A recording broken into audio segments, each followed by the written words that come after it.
Her shy baker, too timid to meet her customers' eyes, once slipped an apology note into a box of pastries, just a few awkward lines she never meant anyone important to read. But the person who received it was a famous novelist. One who hadn't written a single word in 3 years. He hadn't expected the note. She hadn't expected a reply. Yet from that small scrap of paper, something began to rise between them, slowly, like bread in a warm oven. A quiet journey of healing, shaped by the scent of butter and all the things they never dared to say out loud. And if you've ever felt too small to believe someone could truly love you, this story is for you. The old wall clock in Sweet Lullaby ticked softly, each beat a gentle reminder to Lily that morning had begun, and with it, a new batch of pastries. The sun hadn't yet reached the glass display case at the front, but the air in the back kitchen was already thick with the scent of sugar and warm butter. A young woman in a beige apron leaned quietly beside the oven, head tilted just slightly to catch the sound of rising dough, her favorite wordless ritual. Mornings, for Lily, were her own sealed little world, safe, predictable, no need to face anyone's eyes, no need to smile more than necessary, just flour and patience and quiet. The only thing that ever truly frightened her was the customer. She wasn't the kind of person who walked out front to chat. She froze when someone asked, "What makes your pastries so good?" Instead, she let her older sister, the storefront half of their tiny bakery, handle the people. Lily's part ended with the box, sometimes with a note scribbled beside. The treats, freshly baked today, or seasonal special. Sometimes no note at all. And so her life moved gently forward, rising and resting like yeast in the dark. But that morning, something shifted. Lily had accidentally used the wrong vanilla extract for a batch. Served blueberry butter cakes, an online pre-order from a new customer, someone she hadn't met. No one would notice the difference, no one but her. As she closed the box, her hand hesitated. Logic told her it was fine.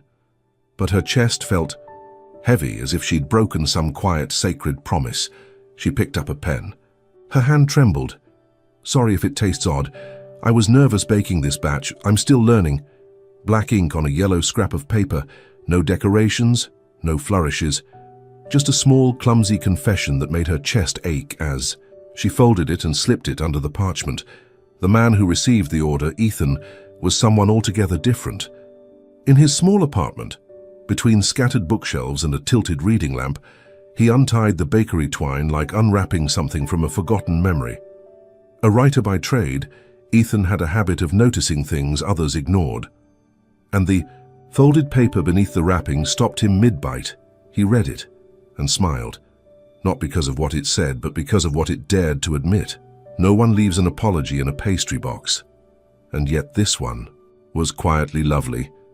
He sat at his desk, picked up a pen, and scribbled on the same scrap of paper before folding it again.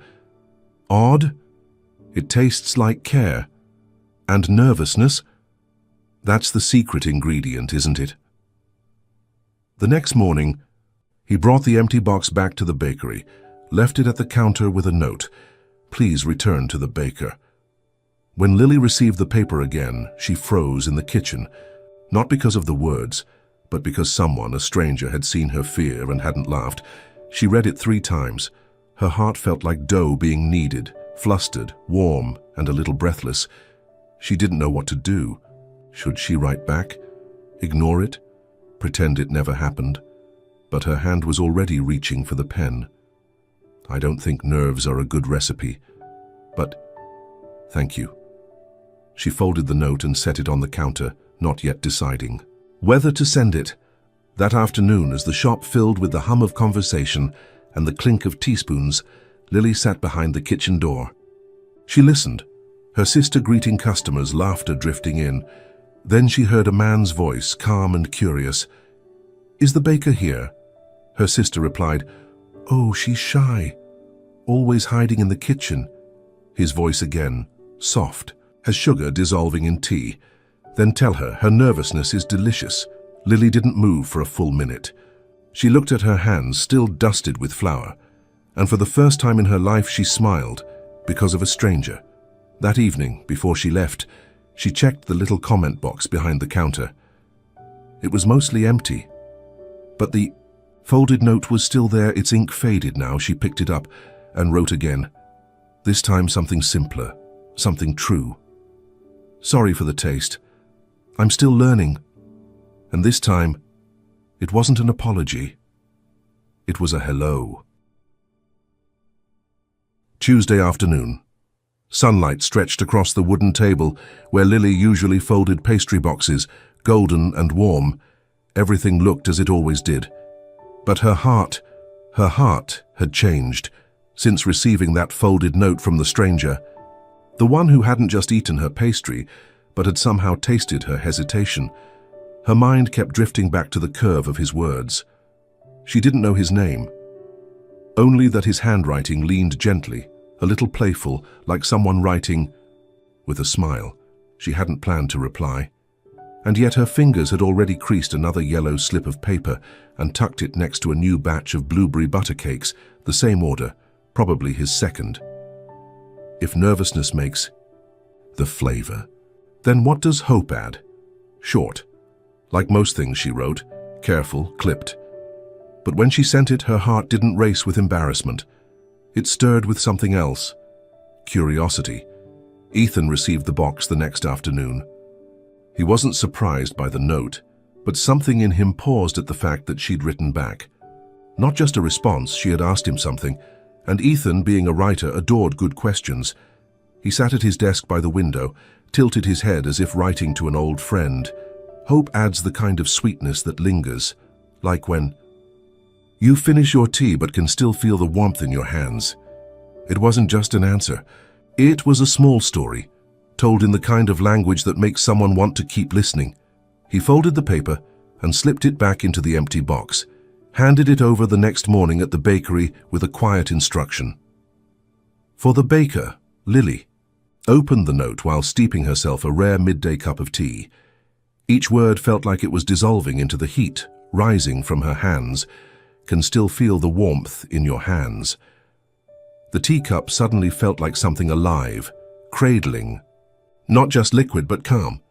A strange, unfamiliar kind of safety. Not because he knew beautiful words, but because he wrote like someone who was listening, through paper, across distance. That evening, after the last customer left, Lily took one of her test pastries, new recipe, and wrote another note. I added cinnamon this time and thought it might taste like comfort.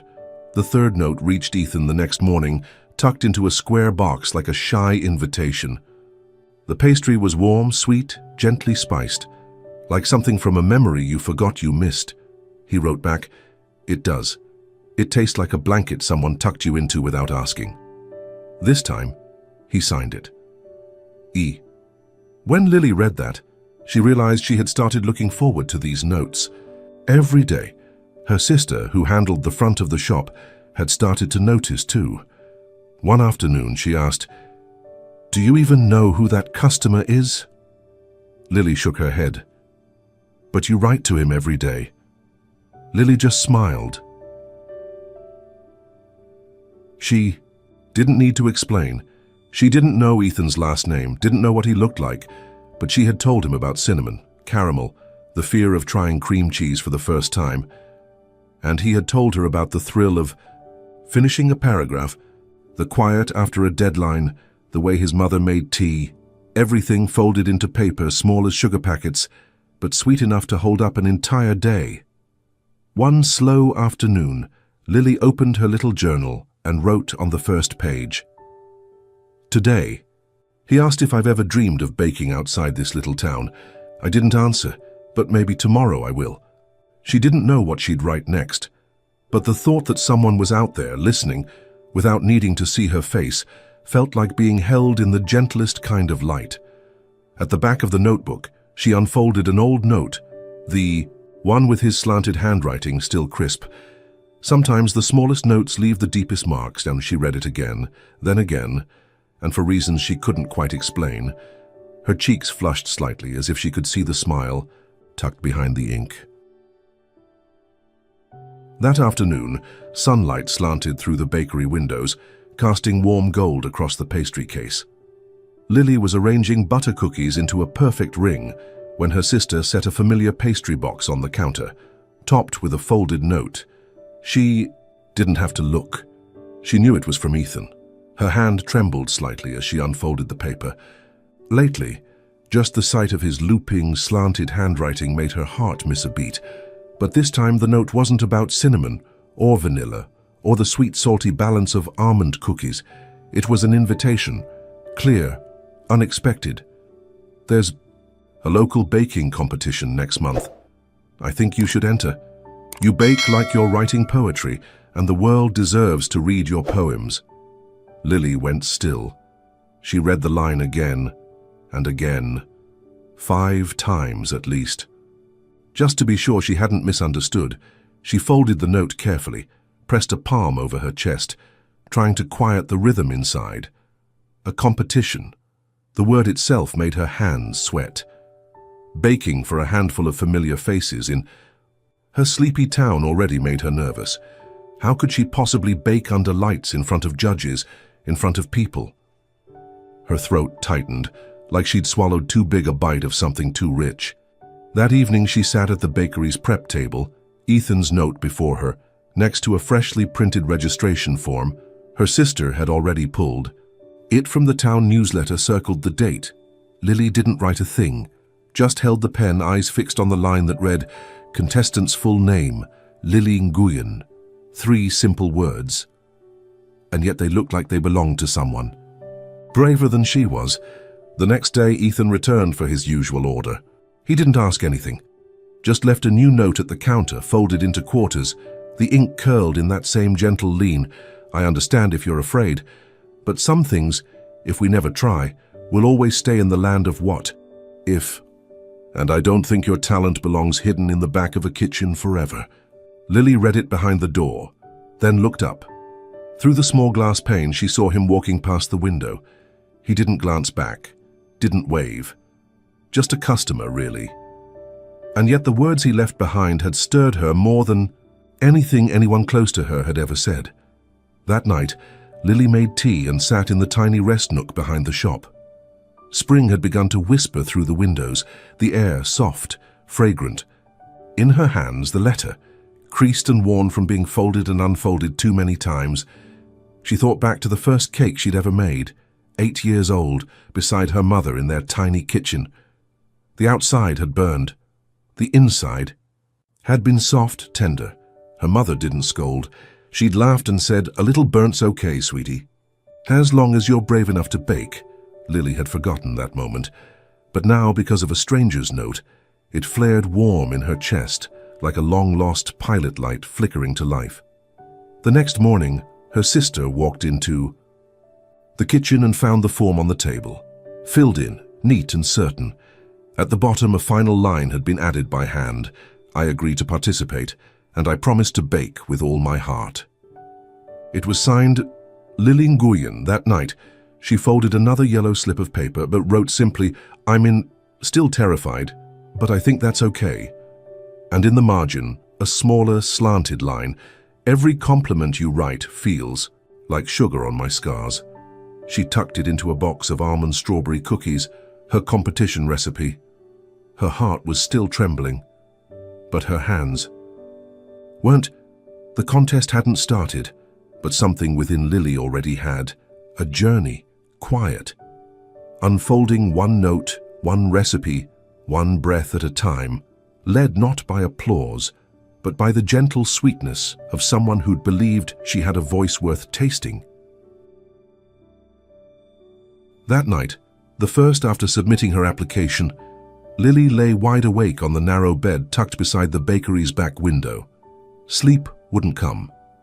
Every time she closed her eyes, her mind projected failure like a film reel.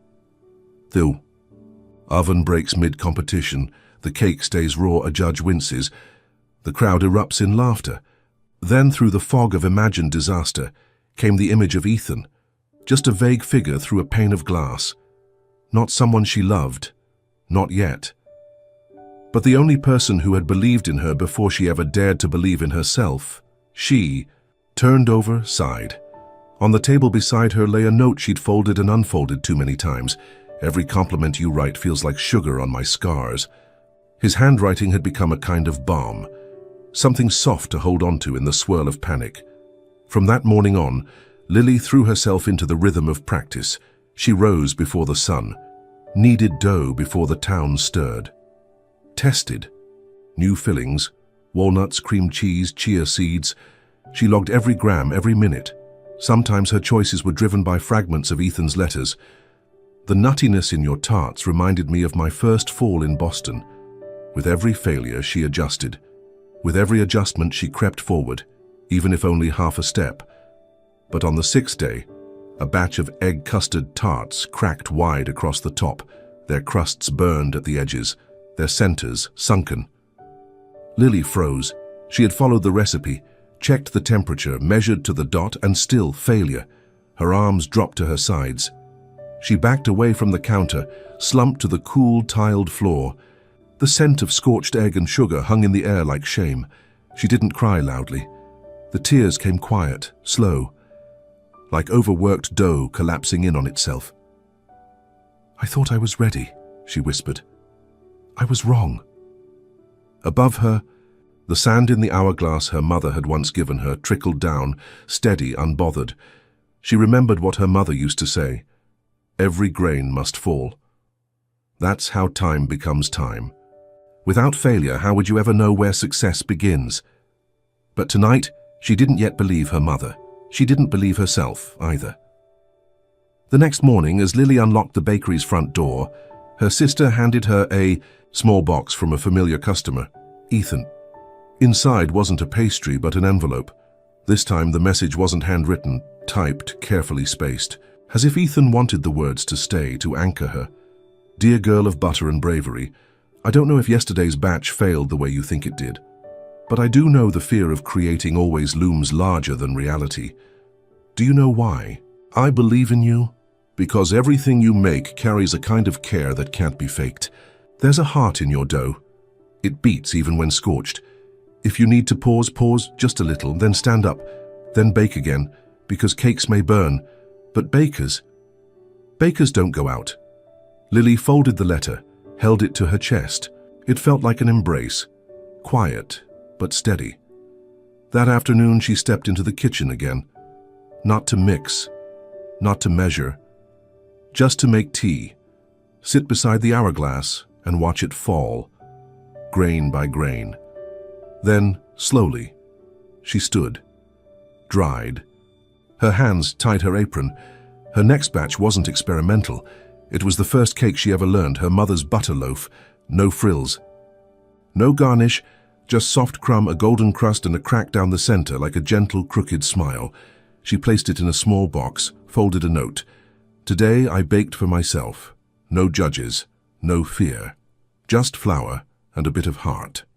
And at the bottom, in a quiet line like the softest kind of promise, "Cakes rise, so can you." That morning, Lily woke earlier than usual. The sun hadn't yet broken through the sheer white curtains, but she had already washed her face, tied back her hair, and was seated at the bakery's kitchen table, still and focused, as if preparing for a ceremony. Her hands, usually so steady when kneading dough, trembled now, uncertain of where to begin. She chose her ivory apron, the one she kept tucked away for special occasions. She wasn't sure if this counted, but her heartbeat was thudding like a war drum, so maybe that was reason enough. On the table sat her toolkit for the competition: whisks, spatulas, butter knives, a few folded notes marked with yellow tabs. One of them was Ethan's: "Your pastries carry the breath of the baker, trembling but warm." She slipped that note into her apron pocket, not as a charm, but as a quiet voice to carry with her. The competition was held in a small hall at the heart of town. Lily stood in the wings, staring out at the stage lit in soft gold and white. The baking stations were arranged in a crescent shape, each set with ingredients, polished cutting boards, and electric ovens. She was contestant number 8. No one came with her. There were no signs, no cheers. Just the steady voice from the speaker overhead, now calling contestant Lily Nguyen to the floor. She walked out. Each step felt like walking on clouds, or maybe air that could give way at any moment. The sense of every gaze turning toward her made her want to turn around and vanish, but there was no place left to run. The stage lights burned against her cheeks, hot and bright. She stood at her station, looked down at the ingredients, held her knife, and froze. She thought she might fall, but instead of fleeing, Lily closed her eyes. 1 second. 2. She saw her mother again, flour across her face, smiling as she wiped Lily's cheek in their old kitchen. She saw Ethan at the bakery window, placing a box on the counter, not saying a word, just leaving a folded piece of paper behind. She heard his voice in her memory. Just bake the way you always do, for one person. Lily opened her eyes and began. The first challenge was to bake a simple cake with a personalized touch. She chose orange chiffon, the kind she used to make during a summer she never forgot. Her hands still shook. But as the batter began to come together, so did she. The whir of the mixer, the drag of the spoon against the bowl, the scent of zest in the air, all of it grounded her like a song she'd memorized long ago. She didn't look at the judges, didn't glance at the crowd, she just focused, step by step. When the cake finally went into the oven, she allowed herself a breath, then lifted her gaze for the first time, and there he was, Ethan, sitting in the third row, watching her. He didn't wave, just smiled. When the bell rang to mark time's end, Lily removed her cake from the oven. Its top was golden, a soft crack down the center, imperfect but real. She decorated it simply, a few thin slices of orange, a scatter of zest, and a single rosemary sprig, something Ethan once described as a memory you didn't expect. To make a cake better, she placed it on the judge's table. Her heart still pounded, but her steps no longer faltered. One of the judges cut a slice, took a bite, and looked at her. He nodded. No words, just a nod. But it felt like being held when she stepped off stage. Carrying her kit back to the waiting area, Ethan was there. He didn't say, "You did great," and didn't say, "I knew you could." He handed her a cold drink and a folded cream-colored note. On it, "The only oven hotter than this is my anxiety." She laughed. For the first time in front of a crowd, Lily laughed out loud, small but honest, and in that moment the stage lights, once harsh and glaring, became the gentlest light she'd ever stood in. The morning after the first round of the competition, the air turned crisp with a gentle chill. Lily sat alone in the bakery kitchen, a warm teacup in her hands, gazing quietly out through the small window left slightly ajar. The April wind drifted in, carrying the scent of wildflowers from the yard, softening the air, and with it memory stirred, as it often does when feelings are still waiting to be said aloud. It was her day off, and she'd set it aside to dream up a new creation. For the next round, the semi-finals. The competition no longer felt distant. It was close now, very close. And in her heart, this journey was no longer about proving anything to the judges. It was about proving something to herself. She opened a small wooden box her mother had left behind, a time-worn collection of photographs, handwritten recipes, and yellowed slips of paper. One photo showed little Lily, grinning beside a burnt-edged pie, while her mother, young, bright-eyed, full of love, rested a hand gently on her daughter's shoulder. She pulled the photo out and placed it on the table. In that moment, the kitchen seemed to shift. Laughter echoed faintly. The oven clicked to life. Her mother's soft humming, the tune long forgotten, lingered in the warm light and flower-dusted air. She touched the edge of the photo, then let out a sigh. "Mom, if I bake this time not to win, but for love, would that make you happy?" Ethan hadn't left a note that morning. Instead, he'd left a small paper bag filled with special ingredients, French almond flour, a bottle of rose syrup, and a single sticky note pressed to the edge of the bag. "If memory had a flavor, I imagine it would taste like this." Lily lifted the bottle, breathing in the scent. Sweet, delicate, tinged with something wistful, like her mother's hair when she was little, lifted high in her mother's arms. That afternoon she experimented. rose cream-topped macarons, filled with strawberry almond ganache. Her hands moved with surprising ease, no hesitation. As she folded the egg whites into the batter, a thought came to her. It was like folding a piece of memory into the present, lightly but with care.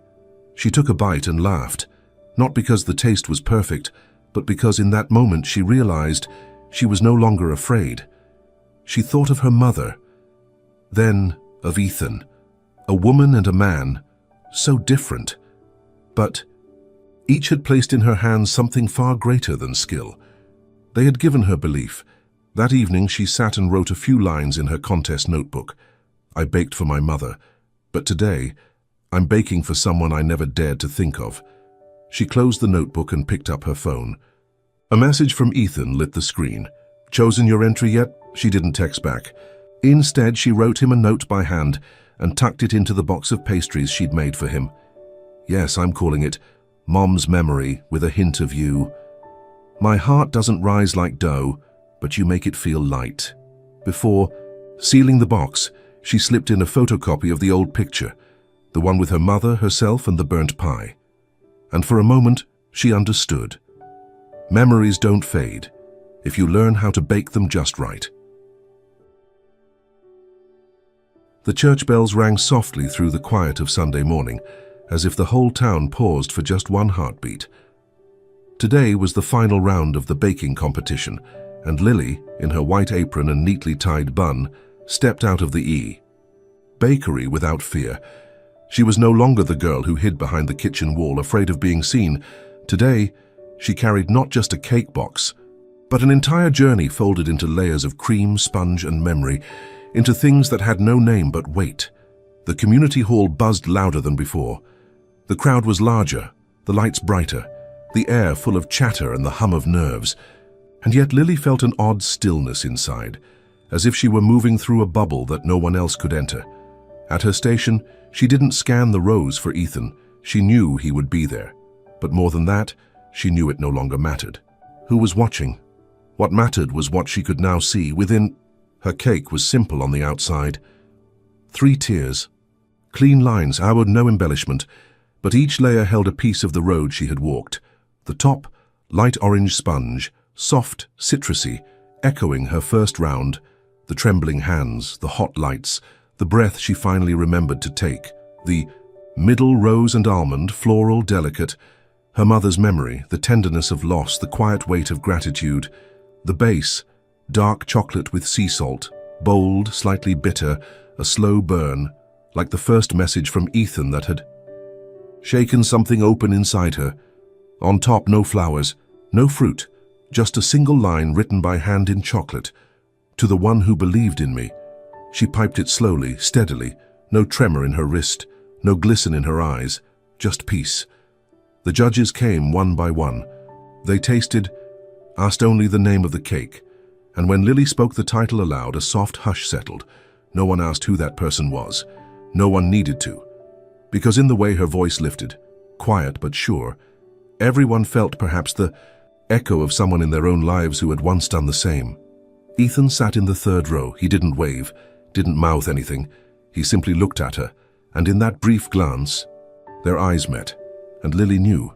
He understood. She no longer needed to speak it aloud. After the final bell, as contestants lined up waiting for results, Lily stood next to her empty box, glancing down at her fingers, still dusted with sugar, the layers of cream on her apron, the checklist stained with flour. She wasn't thinking about trophies, not about titles. She was thinking of her mother's soft laugh the first time she burned a batch of cookies. A reporter approached her. "Do you think your cake will win?" Lily smiled, light as breath. "I don't know if this cake wins, but I know what I'm baking for now." And that, she thought, was enough. She had already won, from the moment she chose to bake with her whole heart. The lights of the auditorium dimmed ever so slightly, and the murmurs of the crowd dissolved into silence as the host stepped center stage, a slim envelope in hand. For one suspended moment, the entire room seemed to hold its breath, its pulse, beating in time with Lily's. She stood still, hands clasped in front of her simple white dress, trying not to let the tremble in her fingers give her away. On the judge's table, her cake, to the one who believed in me, still sat untouched, its smooth frosting glowing softly beneath the lights. The host opened the envelope. His eyes scanned the line, and then, with a slow, bright smile, he spoke. "And this year's first place winner is Lily Nguyen." The room erupted into applause, but Lily didn't cry. She just exhaled, quiet and full, like something long held had finally been set free. Her hands were still cold, but her steps as she walked toward the stage were the steadiest they'd ever been. The lights didn't overwhelm her now, the microphone didn't tower, and the rows of eyes watching her no longer felt like judgment, just presence. In the front row there was an empty chair, the one Ethan never took today. She hadn't seen him, but she wasn't afraid. Lily took a deep breath. She had no speech, no script. She didn't need one. She simply said, "This cake wasn't made to win anything. It was made to say thank you to someone who gave me the first compliment I ever kept like a treasure." She paused. Her voice was soft but certain. Then she looked out into the rows of seats. That person knew I was afraid, knew I was clumsy in the kitchen, and still believed in me. This cake is for him, the one who wrote the first note. She bowed her head slightly, her smile tender and complete. The applause that followed wasn't loud, it was warm, a wave of quiet understanding. A room full of people remembering the first time they had been seen too. As Lily stepped down from the stage, hands reached for hers, voices called her name. But a soft space opened through the crowd, and at the end of it, Ethan stood waiting. No flowers, no speech, just him, his gaze familiar but lit differently now, brighter, deeper. Lily walked toward him. Neither of them spoke. He held out his hand. She placed hers into it, a quiet gesture, but it held every piece of their story, every note, every shaken whisk, every oven door she had once been afraid to open. She looked into his eyes, something blooming behind hers that had waited so long to be named, and then, just for him, she whispered, "Winning is sweet, but you made me brave." Ethan smiled. He didn't answer, because some words don't need replies, they just need to be kept. Up front, the once empty chair was no longer vacant, and Lily, after all this time, had stepped out of the world she once kept to herself.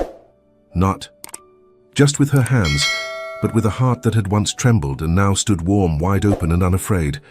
Have you ever written something small and watched it change your whole life? If this story brought a smile to your face, leave a like and subscribe to journey with me through more quiet, healing moments just like this. Thank you for listening with your whole heart.